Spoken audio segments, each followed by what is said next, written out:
Okay, jadi kenapa kipas kita ni bila kita dah siap pasang, bila kita pusing syaf dia ataupun bila kita pusing batang kipas, dia jadi berat. Dia jadi berat macam gini lah.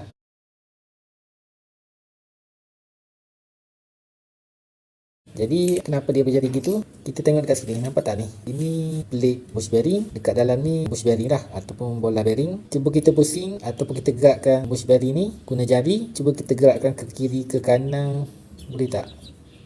Tak boleh. Dia berat. Kalau kita pakai screwdriver,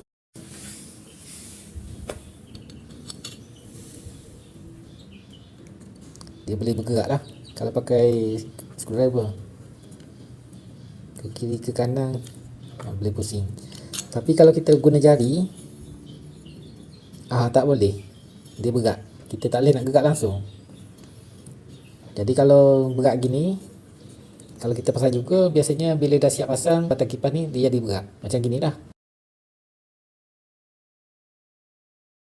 Jadi kalau kita pasang juga kipas ni, biasanya tak lama lepas tu thermal view dia putus lah.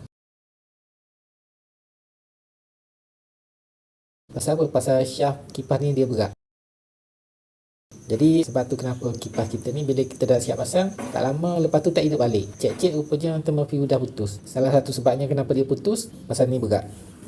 Kita tak boleh nak gerak langsung dengan tangan, dengan jari ni. Tak boleh. Pakai ni boleh lah, pakai screwdriver boleh lah. Sumbat dalam ni, cuba pusing. Boleh lah. Tapi kalau kita guna jari, tak boleh. Jadi sebab tu kenapa shaft kipas ni jadi berat.